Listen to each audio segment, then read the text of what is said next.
Hello guys, this is ONNIE and welcome to my blog. Today, I decided to make part 2 of my first video, 5 things to consider before marrying a Korean. But before I start, I would like to thank my friends and families in Facebook for the support they have given me in this new journey of mine in YouTube. A lot of them asked me, isn't it too late for you to do YouTubing? And my answer is that, well, I created this channel to give information to those women who are married to Korean and is not yet here, and for those who are already married to a Korean and is new here in Korea, for them to have informations on the kind of life that we have here as married immigrants and how are we able to overcome the challenges of being married to a Korean. So if you are new to my channel, please stay tuned and please hit that like button or just stay from beginning to end for you to have an idea of what kind of life do married immigrants have in Korea. Stay tuned. There was a survey conducted about the adaptation of married immigrants here in Korea, the challenges that they're facing. At alam niyo po ba na ang pinakamataas na lumabas sa survey is loneliness. So what are the factors na nagbibigay ng kalungkutan sa mga married immigrants dito sa Korea? I will give my 5 reasons, and these are only my opinions. I know that there are lots who will give lots of reasons, but for me, I will only give 5. Number 1 is, when you arrive in Korea, you will decide whether to live separately or to stay with your parents-in-law. So if you live separately, then yung honeymoon stage niyo mag-asawa, it will not last long. Magtatrabaho at magtatrabaho si mister. So, you will be left alone the whole day. So, not knowing the language very well, not knowing the Korean culture, medyo maboboard ka sa bahay pag wala kang masyadong ginagawa. And mostly, you expect your husband to go home as early as possible. Kung sa parents-in-law ka naman, the whole day you will be with them. And so, iba naman ang situation doon. Hindi ka siguro maboboard, pero mahihirapan ka naman dahil marami kang gagawin. So, it would be a relief if your husband will come early para naman mayroon kang masasandigan. So here, ang problema ng mga married immigrants na bago pa, na hindi pa nakapag-adjust sa Korean culture is that drinking is part of the Korean culture. And sometimes after work, yung mga asawa ay nag-iinuman-inuman yan. Sometimes, meron silang tinatawag na weshik, in which na buong employees ay lumalabas at kumakain at nagiinuman. Minsan, nagkakaraoke pa. So, ikaw na nasa bahay, iniisip mo na, ay pwede naman sigurong mag-refuse, no? Sasabihin na may asawa ako naghihintay sa bahay, so, kinakailangan ay uuwi siya ng maaga. So here, dapat mong isipin na drinking is part of the Korean culture and drinking is used by Koreans to have a better relationship sa kanilang trabaho. And some na hindi naman permanent ang mga trabaho, ginagamit nila yung drinking para kita ng prospective work and prospective clients. So, medyo ito yung mga dapat i-adjust ng mga married immigrants pag bago pa sila, that they have to understand that drinking is part of the Korean culture and you have to adjust. Ako din, nag-struggle din ako sa ganito kasi I come from a family na hindi umiinom dahil sa religion, we are not allowed to drink liquor. So nang dumating ako dito sa Korea, ito yung culture na napaano sa akin. So I was thinking na he needs to tell his bosses and his co-employees na nandito ako, foreigner ako, na dapat ah, sabihin niya nun, sabihin niya na naghihintay ako. So, if you are not going to adjust to it, mag-aaway at mag-aaway lang kayo. And minsan, it will affect your husband's relationship sa mga kasama niya sa trabaho. Dito may salitang wangta. Ibig sabihin, this is some like na wala kang kaibigan. So, ayaw ko naman ng ganun na ang asawa ko ay maging wangta sa kanyang mga katrabaho. So, this is one thing na kinakailangan ay i-adjust ng isang married immigrants. Pag matagal ka na, mapag-usapan na ninyo yung mag-asawa and you will get used to it. Now that I am working myself, I am facing with this kind of thing also. And there are lots of times na lalabas kaming mga employees kasamang boss namin para lang kumain sa labas at mag-inuman. Of course, iba naman sa part ko dahil hindi ako umiinom, there are certain challenges din na na-face ko at na-overcome ko rin dahil hindi ako umiinom. So, second is in-laws.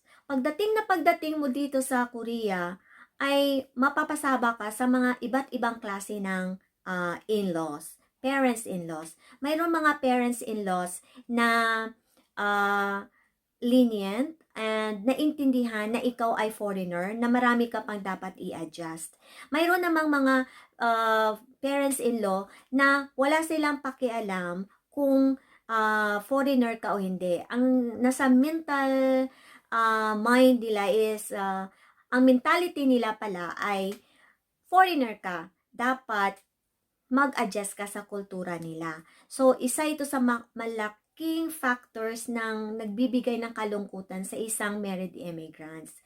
Ngayon, ang parents-in-law, nagdidepende naman sa kung sa city siya o sa rural areas or sa countryside siya nakatira. Kasi ang way of occupations, yung way of living ay iba. Pag nasa city ka, of course, mga office workers or mga ibang trabaho, pero pag dito ka sa countryside, expect mo na farming, fishing, and livestock ang main products ng rural areas. So, mapapasaba ka sa mga trabaho dito sa farm.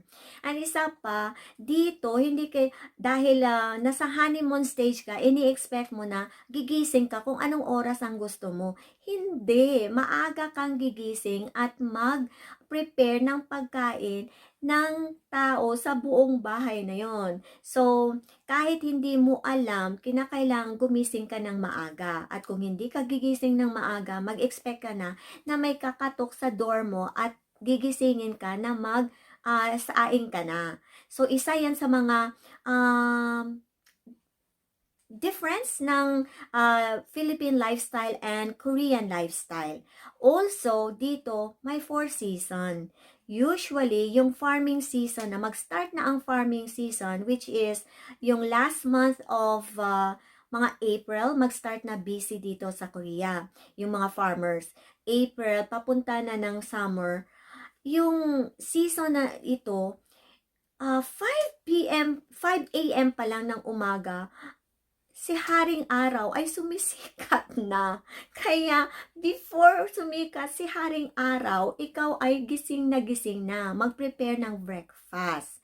Ngayon, kahit nagaling ka sa city, at napunta ka sa farm, walang pakialam ang mga in-laws mo. Kinakailangan sumama ka kung anong mga trabaho mayroon sila sa farm. So, ito yung pinakahirap sa mga married immigrants na galing ng city na hindi pa experience mag-farming. Take note, ang mga Korean ay workaholic. So, dito pag farming season na, hanggang 8 or 7 o'clock in the evening, nandun pa sila sa farm. So, nakakahiya naman na sila ay tatrabaho sa farm, ikaw ay nasa bahay lang. So, ini-expect nila na sabayan mo rin sila. So, ito yung nahihirapan ang mga married immigrants. Hindi lang Pinay, may mga Vietnam, Cambodians, and ibang mga nationality na nahihirapan sa farm. Ang maganda naman, kasi after the harvest, mayroon namang mga in-laws na nagbibigay ng pera sa kanilang mga daughter-in-law. So, maganda din ang feeling.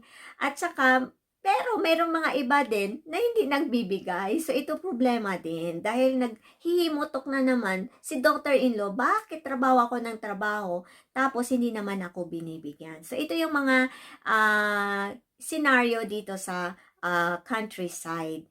Another thing is, pag kasama mo ang mga biyenan mo, i-ano mo na makikialam at makikialam sila sa mga decision making ninyong mag-asawa. So, ito din ang problema na mai-encounter mo.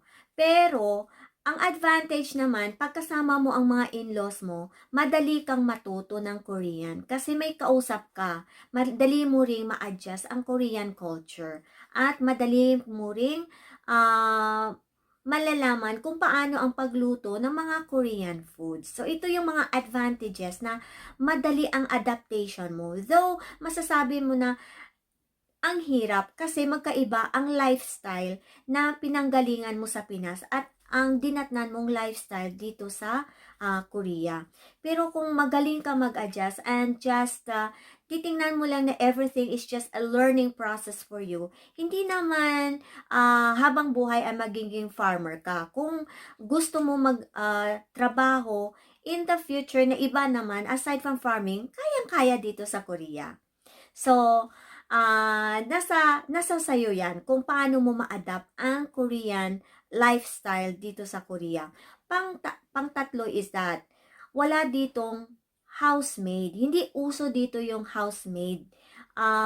Dito, usually, kung hindi ka talaga mayamang-mayaman, hindi ka kumukuha ng housemaid.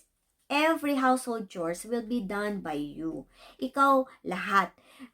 Pagdating mo galing sa trabaho, ikaw pa rin ang magluluto, ikaw pa rin ang magsasaing, ikaw pa rin ang maglaba. Everything is done by you. So, isa ito sa mga challenges din na i-encounter naming mga Filipina or married immigrants dito sa Korea. Pero hindi lang naman married immigrants eh. Lahat naman ng mga Korean wives, ito din ang nangyayari sa buhay nila. Kasi dito hindi uso ang housemaid. So, isa yun sa mga na kinakailangan kayong mag-asawa ay pag-usapan ninyo kung paano ma-divide ang household chores at mga household responsibility na para gagaan ang buhay ninyong mag-asawa. Dahil kung hindi ninyo mapag-usapan ito, napakalaking cross ito para sa married immigrants. So, ito yun, isa sa tingin ko lang isa ito sa mga difficulties na na-encounter namin dito sa Korea. Pero, pag tumagal ka naman sa Korea, mapag-usapan ninyo mag-asawa, nagkakaroon ka na rin ng power, nagkakaroon ka na rin ng voice, na masabi yung mga gusto mo. Pero sa umpisa, medyo, syempre, wala ka namang trabaho, nasa bahay ka lang, so, hindi masyadong mag-expect na kukuha ka pa ng ang maid. Dito kahit malaki ang kita mo, ikaw pa rin talaga ang gagawa. Pero habang tumatagal ka dito sa Korea, na-adjust mo rin ang sarili mo. Hindi ka na naging robot. In fact, malaki na rin ang power mo, ang decision making, makapag-decide ka na rin kung anong mga gustong gawin mo, kung paano how to run your family. So, nasa sayo din yan. Okay, next, birthdays and yung celebration ng birthday dito, medyo nakakalungkot. Kasi, dito, ang celebration ng birthday is just a family affair. Minsan, bibili lang ng cake at saka kakain sila ng seaweed soup na tinatawag nila na myeokguk, which is stands for healthy life. And sa atin, kakain tayo ng pansit o spaghetti. Pag birthday kasi sa Philippines, yung parang ang dami-daming pagkain na piniprepare. Pero dito guys, maninibago ka. Kung mahilig ka sa party, ay maninibago ka kasi sila ang celebration nila ng party is just a family affair. Kung minsan, hindi naman, bibili lang sila ng cake or ice cream and then mag-o-order ng fried chicken and then that's it. kakanta sila, kakanta yung asawa mo, kakanta yung asawa, ay yung mga anak mo ng happy birthday, tapos. Or kung mga medyo may sasabihin natin na may sense naman yung asawa mo, ay you will eat out. O, pwede din yon. Pero hindi yung tipo na nasa Philippines na talagang mag-i-invite kayo ng mga friends and relatives and kung sino-sino pa yung mga neighbors para lang ma-celebrate yung birthday. Hindi. And ang pinakamasaklap guys is yung death anniversary, yung tinatawag nila na CHESA, ay napakaraming handa. Na hindi mo maintindihan, yung patay ay sineselebrate yung napakaraming pagkain, pero ako na buhay, ay gani, kukunti lang yung yung celebration. Ano bang klaseng kultura meron ito? Chesa guys is a traditional ceremony practiced by Buddhists and non-believers. So, as you all know, ang Korea is not a Christian nation originally. Medyo may mga part pa ng mga Korean na hindi sila Catholic or Protestants. So, yung iba Buddhist pa. So, they practice this. So, the Catholic community consider CHESA as a civil practice. So, pag ang CHESA, pag araw ng CHESA, maraming pagkain na ihahanda. And minsan, ito din yung nahihirapan kasi ang dami mong ipiprito, ang dami mong ipiprepare na pagkain. Tsaka hindi lang naman, pagkatapos ng ceremony na ito, lahat ito ay lalagay lang naman sa refrigerator, or kung may darating na mga kamag-anak or in family, lahat yon ibabaon nila pa uwi. Ibabalot nila pa uwi. So, yung mga emeritus immigrants, usually, ang sinasabi nila, ang dami-daming pagkain, tapos hindi naman mauubos lahat. So, well, we do not know. This is the culture that they have here. And so, another thing to be adjusted para sa mga married immigrants, for us to adjust. And then another thing is sa pagluluto pag natin yung chusok at saka solal. Ang chusok is the 15th of August of every year based on the lunar calendar. Dito lunar calendar ang ginagamit nila. So pag chusok guys, uuwi, kung nasa family ka, kung eldest son ang husband mo, ay pupunta sa'yo yung mga lahat ng family, members of the family, yung kung nasa probinsya yung yung parents-in-law mo, ay uuwi yung mga galing sa cities at mag-celebrate ng Chuseok. And this is a 3-day celebration. So, dito din, marami ring lulutuin, marami ding ipiprepare. So, yung mga lalaki, hindi masyadong maraming trabaho. Ang mga kababaihan, ang maraming trabaho. Actually, hindi lang married immigrants ang nagsastruggle dito. Yung mga Korean wives din. Kasi ang dami talagang trabaho.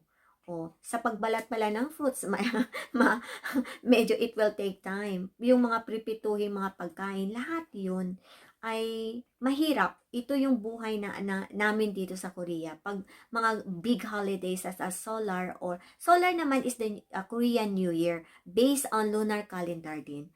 So, ganun din ang sistema. So, nasabi nga nila, maraming nagdi-divorce after Chuseok and after Solar dahil misunderstanding, dahil ang mga Korean wives talaga ay masyadong nahihirapan. Yung mga husband, hindi masyado. Pero ngayon naman, as time goes by, nagti-change din naman. Yung mga ibang mga kalalakihan, tumutulong din sa mga gawain, kumbaga.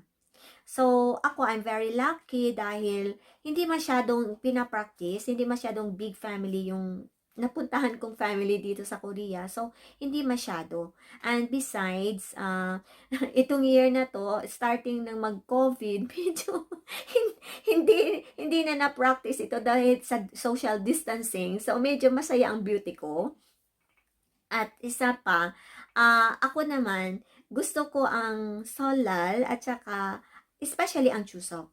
Dahil as a working person, gusto ko kasi itong time na to, makaka-receive ka ng malaking bonus sa trabaho mo. Kaya ito yung gusto ko. Sa Philippines, I think matatanggap mo yung 13th month pay mo sa every end of the year.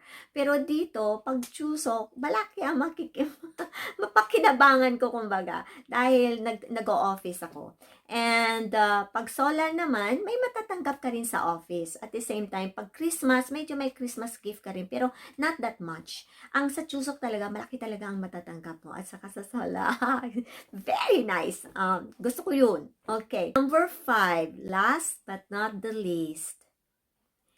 Isa sa mga, sa tingin ko isa sa mga nagbibigay ng kalungkutan talaga sa amin dito ng mga foreigner is kung magkakasakit ka. Especially pag maliit pa yung mga anak mo. Sa Philippines kasi guys, kung may sakit ka, sasabihin mo lang malapit kasi yung parents mo, malapit yung kamag-anak mo, pwede kang mag-ask ng favor na bantayan mo muna sila kasi i-admit pa ako sa hospital.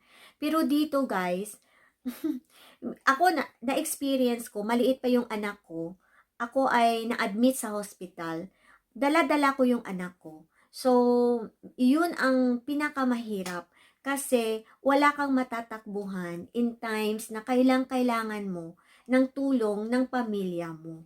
You have to deal, kung ano mang may problema ka dito sa Korea, you have to deal it on your own. So, dito, masasabi ko na, ang tanda-tanda ko na, umiyak at umiyak din ako dahil namimiss kong nanay ko. Sa totoo lang. Sa mga oras na ako ay i-admit, sa oras na ako ay may sakit, naalala ko yung family ko sa Philippines. So, isa yun sa mga kalungkutan na naramdaman namin dito. Isa yun sa mga hardships na dapat itingnan mo rin kung gusto mo mag-asawa ng foreigner na pupunta ka sa kanyang country like Korea. Ask me, is it really worth it? Well, if you ask me this question in my early stage here in Korea, my answer would be, no, it's not worth it. Diyan ka na lang sa Pilipinas. Pero ngayon, if you ask me these questions, my answer would be, yes. Come here to Korea and be the best of what you can be. I consider my struggling years, my difficult years, as a refining stage for me.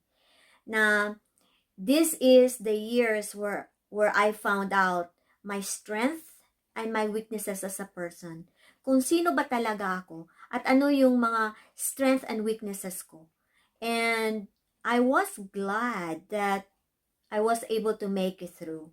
Right now, I'm really experiencing great times in Korea. Masasabi ko, nai-enjoy ko na ang way of life ng yung buhay ko dito ngayon sa Korea. And I was able to help my family in the Philippines.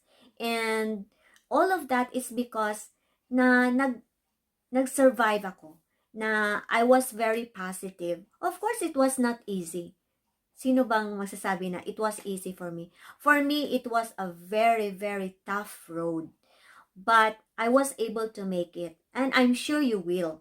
So, kanya-kanyang diskarte yan dito. And guys, pag tumagal ka na dito sa Korea, maraming benefits na matatanggap dito. I-compared mo dyan sa Philippines. So,